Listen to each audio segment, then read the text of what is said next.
Francine, les souches, les teams, La les bras. radio des villages. On est avec Xavier Roseraine ce matin. Bonjour Xavier Roseraine. Bonjour. Alors depuis dimanche dernier, le second tour des législatives anticipées, vous êtes à nouveau député de la 6e circonscription de Haute-Savoie. Vous qui siégez depuis 2017 à l'Assemblée, sous l'étiquette Ensemble du camp présidentiel, vous avez remporté cette élection avec 58,84% des voix face au candidat investi par le Rassemblement national Charles Prats. Quel est votre sentiment quelques jours après cette réélection dans votre circonscription et plus globalement votre ressenti sur les résultats nationaux? Alors, c'était la première fois qu'on avait au premier tour des élections le Rassemblement national qui arrive en tête en Haute-Savoie sur cette 6e circonscription. Moi, je remercie vraiment l'ensemble des électeurs qui ont voté pour moi au premier et au deuxième tour. Merci également aux deux candidats sortants qui, de suite, le soir même, ont appelé à voter pour moi, Xavier Roseraine, que ce soit M. Dupelou ou M. Roubian. Donc, très content de continuer tout le travail qu'on a fait depuis 7 ans. Et quand en plus on commence par une émission de radio à Argentière avec Globule Radio au pied des montagnes, ça ne peut pas être mieux. Et en plus, vous avez obtenu des scores particulièrement importants dans la vallée de Chamonix. À Valorcine, par exemple, de l'autre côté, c'est là où on a le plus voté pour vous. À Chamonix aussi, c'était assez important. Vous qui êtes originaire des Ouches, si je ne me trompe pas, comment vous expliquez cette différence entre des villages comme Sionzier, où ça a voté plus pour le candidat du Rassemblement national, et la vallée de Chamonix, par exemple? Déjà depuis 2017, on a des vraies différences. Alors, comme je suis natif de la vallée de Chamonix, j'ai un petit peu plus de notoriété sur la vallée de Chamonix et sur le pays du Mont-Blanc que sur la partie Cluse et à la partie du Gifre, même si depuis 7 ans, en fait, je suis beaucoup sur le terrain. Et puis, naturellement, on a aussi des endroits où ça vote un peu plus Rassemblement national, parce que peut-être qu'on n'est pas en station, les difficultés sont un peu différentes, on peut retrouver un petit peu d'insécurité, et c'est pour ça que Sionzier par exemple ou Maglan votent un peu plus Rassemblement national. Vous le mentionnez plusieurs fois, cette montée du Rassemblement national dans la circonscription, mais aussi au niveau national. On l'a vu, les résultats de l'élection de dimanche font que les députés en tête sont ceux du groupe du NFP, mais il y a une évidente percée du Front National.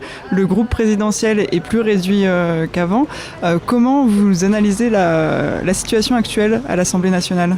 Alors la situation, c'est qu'en fait, personne n'a gagné cette élection, et on se retrouve sur quelque chose qui est complètement innovant avec 3 blocs. On a un bloc plutôt à gauche avec le nouveau Front populaire. Nous, au milieu, le groupe majorité présidentielle avec Horizon, le MoDem. Et puis après, à droite, les LR. Et puis le Rassemblement national qui est beaucoup plus nombreux parce qu'ils sont passés de 88 à 143. Très heureux qu'aujourd'hui il n'y ait pas une majorité à l'Assemblée nationale du Rassemblement national. Et donc le président a annoncé hier qu'il fallait que maintenant les parlementaires parlent entre eux pour trouver un gouvernement pour que la France puisse continuer à avancer, parce que c'est inédit, on a 3 blocs, et si, moi ce que je souhaite, c'est que le bloc central, avec ses alliés, à droite et à gauche, se rassemblent, on arrivera vraiment à trouver un Premier ministre pour la France. C'est une opportunité, il faut vraiment qu'on y arrive, sinon on va rentrer dans un immobilisme, et je redis humblement, personne n'a gagné cette élection. Personne n'a gagné, c'est les mots d'Emmanuel Macron aussi dans sa lettre. Pourtant, les députés du nouveau Front populaire, réclament cette victoire, si je puis dire. Et du côté du camp présidentiel, on entend de plus en plus parler d'une possible alliance avec les Républicains, justement pour surpasser cette coalition du nouveau Front populaire en termes de sièges à l'Assemblée. Y êtes-vous favorable tout simplement avec cette alliance ? Il ne suffira pas de rassembler avec les Républicains, parce qu'ils sont pas assez nombreux, et qu'en plus, si on veut vraiment réussir, il y a 3 blocs, on ne peut pas laisser un bloc de côté. Ça veut dire qu'il faut qu'on ait le Parti socialiste avec les modérés de gauche, nous au centre, une partie des LR qui auront envie de venir avec nous, et à mon avis ce ne sera pas la totalité, Et c'est pour ça qu'on se laisse quelques temps jusqu'en septembre pour vraiment trouver ces accords. On se met d'accord sur 5-6 points sur l'Europe, sur le nucléaire. Et pendant les 2 prochaines années qui nous amènent à l'élection présidentielle, ça nous permet de continuer à faire avancer la France et pas de mettre la France dans cette insécurité.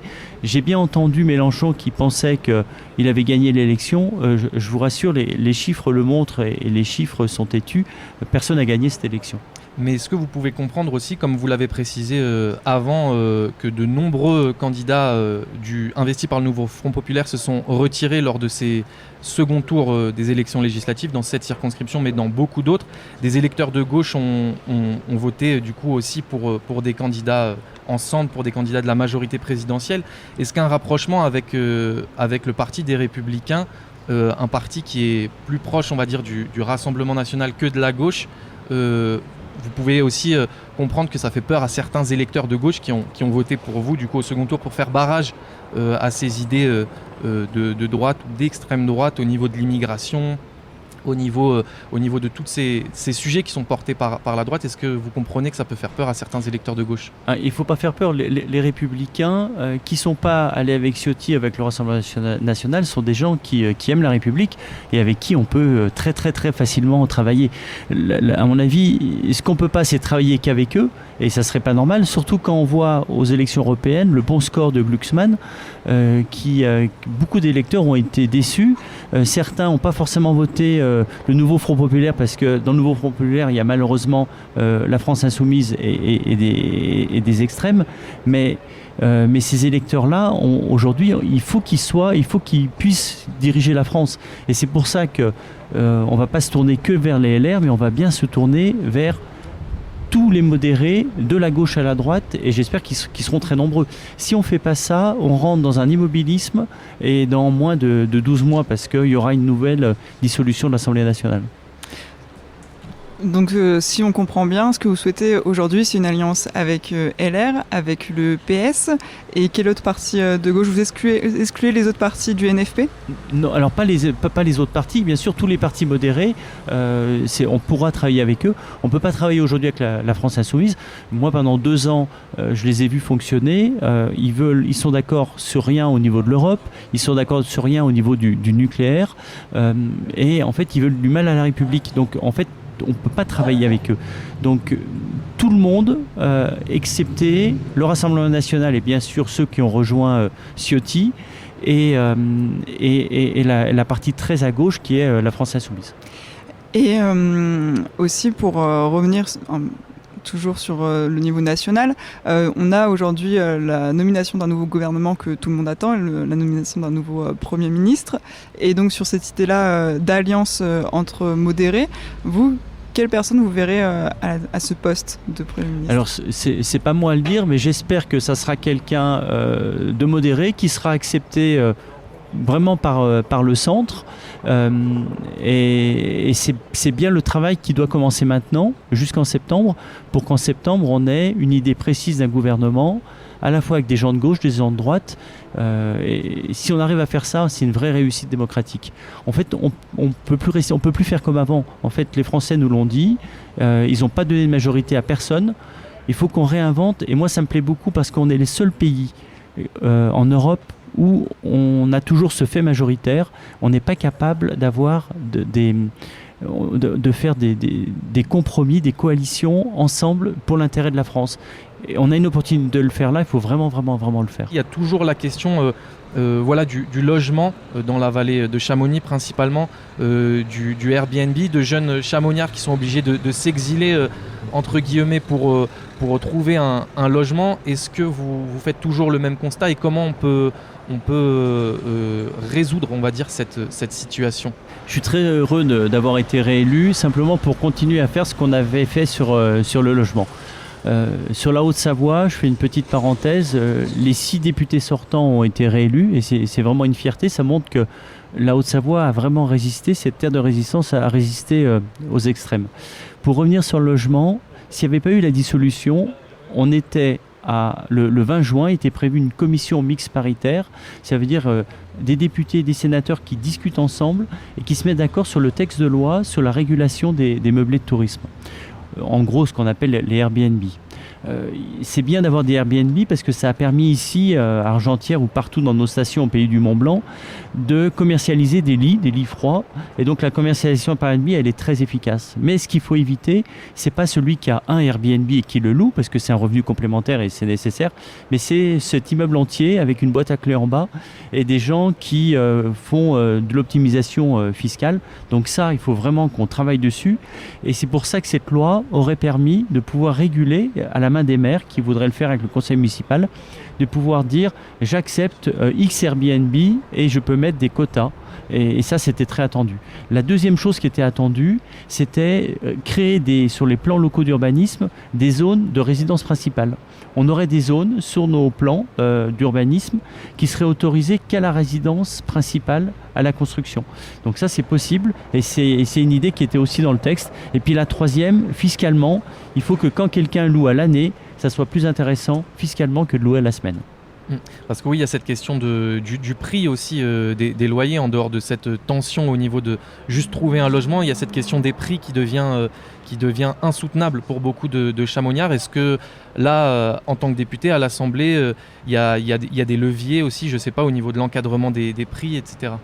Alors, donc cette loi qui arrivait aurait permis dans tous les cas de libérer un certain nombre de logements qui aujourd'hui sont loués à la semaine d'être loués à l'année. Donc mathématiquement, ça faisait tomber les prix. Donc il faut jouer sur les prix de la location, mais il faut aussi jouer sur le neuf, parce qu'on ne peut plus aujourd'hui habiter ici ou acheter ici, parce que c'est trop cher. On est à plus de 10 000 euros de mètre carré sur la vallée de Chamonix. On est sur des prix parisiens. Et donc c'est pour ça qu'il y a un outil qui s'appelle le bail réel solidaire, qui permet à des communes d'acheter le terrain, de rester propriétaire du terrain. La personne achète son logement, mais elle est propriétaire que de son logement. Elle n'est pas du tout propriétaire du terrain. Ça lui permet d'acheter moins cher et surtout ça permet de dire que ça sera forcément de la résidence principale et pas de la résidence secondaire. Je voulais aussi revenir avec vous, on s'écarte un peu du niveau local, on retourne au niveau national sur la montée du Rassemblement national qui s'est vérifié aux élections européennes et aux élections législatives. Du coup, même si vous le répétez comme le président, personne n'a gagné à ces élections. Le nouveau Front populaire est arrivé en tête en nombre de sièges. Est-ce que pour vous, c'est aussi peut-être dû au débat qui était mis en avant lors de ces derniers mandats, notamment, quand je dis ça, je pense à la loi Asile-Immigration qui a choqué beaucoup d'électeurs de gauche, peut-être beaucoup de gens aussi dans la vallée de Chamonix, quand on sait que c'est une zone entre trois pays, une terre d'échange, une terre aussi où on fait appel à beaucoup de main-d'œuvre étrangère, que ce soit pour la construction du tunnel du Mont-Blanc, au-dessus de Valorcine, pour le barrage des Mossons, mais même dans les cuisines des hôtels, dans les services de ménage. Est-ce que pour vous, c'était la priorité de ce mandat, de mettre des thèmes comme ça en avant et avec lesquels l'extrême droite s'est saisie de ces opportunités ? Cette loi Asile et Migration, moi je l'ai trouvée réellement intéressante parce qu'elle permet de mieux accueillir les gens qui doivent venir sur notre territoire et de pouvoir dire à des gens qui n'ont pas l'autorisation d'y être de repartir plus vite. Aujourd'hui, ça fonctionnait mal. Aujourd'hui, on accueille des gens, on les laisse dans l'incertitude et puis au bout de 12 ou 24 mois, quand ils ont commencé déjà à travailler, à faire des liens, on leur dit mais vous devez repartir chez vous, donc c'est pas possible. Et la loi Asile et Migration permet aussi, dans les métiers en tension comme dans la restauration, etc., des gens qui sont là depuis longtemps, leurs enfants sont scolarisés, et bien ça permettait dans ces métiers-là de régulariser et c'est vraiment nécessaire. Combien de personnes aujourd'hui travaillent sur un statut qui est pas régulier et qui sont là depuis longtemps, leurs enfants sont dans nos écoles. Il faut aller sur cette régularisation parce que c'est des gens qui sont intégrés, qui veulent travailler en France et il faut vraiment qu'on les accueille comme il faut. Donc cette loi Asile et Migration, elle n'avait pas ce côté répressif que certains voulaient montrer. Elle avait un côté on accueille mieux, dignement. Mais par contre, on est plus ferme sur les gens qui n'ont pas à être en France et qui ne travaillent pas ici. Oui, il y avait quand même ce côté un petit peu fermeté avec les personnes qui étaient en infraction pour faciliter leurs expulsions. Il y avait eu aussi ce débat sur l'AME, l'aide médicale d'État, dont l'extrême droite et les Républicains d'ailleurs voulaient la suppression. Au niveau local, l'extrême droite a fait de bons scores aussi, comme je le disais. Est-ce que je le disais, il y a beaucoup de main-d'œuvre étrangère, que ce soit des personnes issues du continent africain, d'Amérique du Sud, qui travaillent dans la vallée de Chamonix, qui font tourner cette industrie du tourisme. Est-ce que vous avez un message pour eux éventuellement, avec cette montée de l'extrême droite, ces thèses, on va dire, racistes de l'extrême droite, pour eux qui ont vécu ça, qui ont vécu ça peut-être assez mal? La semaine dernière, juste après l'élection, je me suis dit une chose, il faut que je comprenne pourquoi, même au deuxième tour, même si je fais un beau score, on a encore tant de pourcents qui votent Rassemblement National. Donc dès septembre, en fait, je vais faire une réunion, et j'espère que j'aurai du monde, avec tous ces gens qui ont voté Rassemblement National, en leur disant, mais venez m'expliquer pourquoi ici, au pied du Mont Blanc, vous avez fait ce vote, et en toute transparence, parce que il doit y avoir plein de raisons différentes, mais je veux arriver à comprendre, parce que on n'a pas d'insécurité énorme, même s'il y a quelques points sur la circonscription où c'est plus compliqué. On a plutôt une activité touristique et économique industrielle qui est plutôt bonne. Donc il faut que je comprenne pourquoi ces gens-là ont voté Rassemblement National. Avant, historiquement, vous aviez la gauche et la droite. Et je pense qu'il faut qu'on arrive à recréer peut-être la gauche et la droite, parce que quand vous êtes contre le gouvernement en place, vous avez plus qu'une possibilité, soit vous votez extrême gauche, soit vous votez extrême droite. Donc il faut qu'on recrée peut-être ces idées un peu de gauche, un peu de droite, et que les gens puissent choisir, et qu'ils n'aient pas un choix entre soit le centre, soit les extrêmes. Vous mentionnez extrême droite, extrême gauche. C'est quel parti que vous rangez dans l'extrême gauche? Alors, la France Insoumise. Et je rebondis justement par rapport à ça, parce que je dois rappeler que le Conseil d'État a rendu une décision en disant que le RN était bien classé comme faisant partie de l'extrême droite, tandis que LFI est classé étant un parti de gauche. Et donc vous êtes en désaccord avec ça? J'ai eu beaucoup cette discussion-là, parce que quand je parle d'extrême gauche, je parle du parti. Vous savez, vous avez toujours des gens avec qui on peut discuter. Moi, pendant 2 ans, à l'Assemblée nationale, on ne pouvait pas discuter avec la France Insoumise. Et je maintiens que c'est un mouvement extrémiste et qui veut pas faire du bien, de mon point de vue, à notre économie, à nos citoyens et à l'Europe. Et j'en suis certain. Donc, les organismes peuvent dire ce qu'ils veulent. Pour moi, on a 2 extrêmes. On a le Rassemblement National et la France Insoumise. Et je ne classe pas, bien sûr, tous les gens de gauche en extrême. Et loin de là, parce que je suis très, très respectueux. Et je pense vraiment qu'on peut avoir une politique économique qui fasse attention à ses salariés, comme moi je le fais dans mon magasin de sport aux Ouches, où quand l'entreprise fonctionne bien, tout le monde gagne et on partage la valeur. Et puis quand c'est un peu plus compliqué, on essaie de protéger nos salariés. J'aimerais revenir maintenant un peu plus sur les sujets locaux. On a évoqué cette question-là du logement. Il y a aussi une question de l'écologie qui concerne la vallée du Mont Blanc assez fort, parce qu'on est quand même à un point où on observe le changement climatique directement. Moi, je me pose la question de quel thème vous allez porter à l'Assemblée sur ce point-là. Le thème principal que je voudrais continuer à porter, c'est réussir la transition touristique et écologique de nos stations.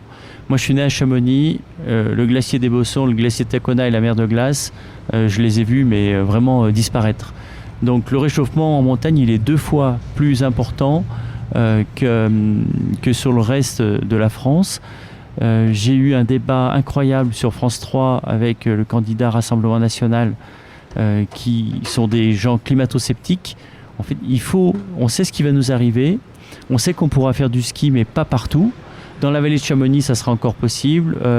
Sur la circonscription, il y a plein d'endroits encore, ça sera possible. Mais si maintenant qu'il y a encore de l'argent l'hiver dans l'activité, on n'en profite pas de prendre cet argent pour faire la transition, on va se réveiller avec vraiment une grosse déception. C'est mes grands-parents qui disaient, c'est par beau temps qu'on doit refaire son toit. Ça veut dire que c'est maintenant qu'il y a encore de l'argent, et qu'on doit s'occuper de la transition. Quand il n'y aura plus d'argent, ça ne sera plus possible. Donc on a de la chance parce qu'on a une double saison, été et l'hiver. Je suis certain que l'été, nos stations de montagne seront aussi un refuge parce qu'il fera un petit peu moins chaud qu'ailleurs. Mais il faut s'en occuper maintenant. Et donc ce que je voudrais faire à l'Assemblée nationale, c'est continuer à avoir une loi pour faire cette transition en montagne. Quand vous parlez de transition en montagne, est-ce que vous pourriez un peu préciser? Parce que moi j'ai l'impression à vous entendre que vous parlez de la transition au niveau du tourisme, parce que donc on a effectivement, comme vous le dites, un tourisme d'hiver qui rapporte beaucoup d'argent, et donc peut-être penser à déplacer à certaines activités, mais comment faire pour préserver nos montagnes, nous préserver de changement climatique? On a l'UTMB cette année qui a réservé ses places, une partie de ses places aux personnes qui viennent par exemple en train pour faire l'UTMB. Est-ce qu'il y a aussi cet enjeu-là du transport, de comment on accède à la vallée? L'empreinte carbone d'une station, vous le savez mieux que moi, 50% c'est le transport. Donc il faut qu'on favorise les gens qui viennent en train ou tout ce qui pourrait être décarboné. Et puis 20% c'est le logement. Sur le logement, on a 50% de nos logements en montagne, qui sont des logements qui datent souvent des années 60-70, qui sont des passoires thermiques. Donc une fois qu'on aura travaillé sur le logement décarboné avec le train, moi je remilite pour que le train de nuit qui existait entre Le Fayet et Paris, qui a été arrêté en 2016, soit un des premiers à revenir. En fait, on a complètement arrêté la politique des trains de nuit, on n'a plus de matériel roulant, on est en train de les refabriquer, et j'espère qu'on sera dans les premiers pour cette ligne-là, parce qu'elle sert pour les touristes, mais elle sert aussi pour les gens qui doivent aller travailler, comme moi, quelques jours à Paris chaque semaine, et on peut aujourd'hui faire du télétravail. C'est pour ça que nos montagnes, dans la transition, il y aura aussi une vie à l'année plus importante. Pour répondre précisément à votre question, il faut aussi qu'on s'occupe de nos forêts. Ici, avec ce qu'on appelle le scolite, vous savez, c'est ce papillon et ces vers qui se mettent et qui font mourir nos épicéas, nos sapins. Il faut qu'on s'en occupe, il va falloir qu'on replante. On ne sait pas vraiment ce qu'il faut qu'on replante parce que personne n'est d'accord scientifiquement sur ce qui va tenir, pas tenir. Donc il faut qu'on essaye, il faut qu'on se mette d'accord avec les scientifiques. La biodiversité, le changement va trop vite. On va avoir une perte de biodiversité importante. Donc il faut qu'on continue avec Natura 2000 et avec nos réserves naturelles à protéger tout ce qu'on doit protéger. Mais ça ne veut pas dire qu'on arrête complètement le tourisme. Et moi, je suis certain que les deux ne sont pas incompatibles. Mais il faut prendre des décisions un peu drastiques. Merci beaucoup Xavier Roseren d'être venu sur le plateau de Globule Radio. Est-ce que vous savez déjà quand vous allez retourner à l'Assemblée ? Alors dès la semaine prochaine, on est sur la mise en place des groupes pour savoir. Et puis le 18, 19 et 20, c'est l'installation de la présidente ou du président de l'Assemblée nationale. Alors là, ne me posez pas la question parce que j'ai aucune idée de qui ça peut être, parce qu'on a 3 blocs et là il faudra qu'il y ait un accord. Et pourquoi pas Yael Braun-Pivet qui était déjà présidente, qui pourrait peut-être rassembler un peu tout le monde. Donc ça sera l'installation. Après, naturellement, il y aura une coupure et on reprendra en septembre. Et c'est à ce moment-là, je pense qu'on aura un nouveau gouvernement. Et j'espère qu'il sera vraiment de la gauche à la droite et qu'il pourra rester en place longtemps. Ça veut dire qu'il sera consensuel. Merci encore en tout cas pour votre disponibilité. On sait que vous avez un emploi du temps très chargé et vous le voyez aussi des petits stickers Globule Radio sur le plateau. Pourquoi pas à coller dans l'hémicycle ou dans votre nouveau bureau. On a compris que vous déménagez. J'en amène un. Super, merci beaucoup. Merci beaucoup.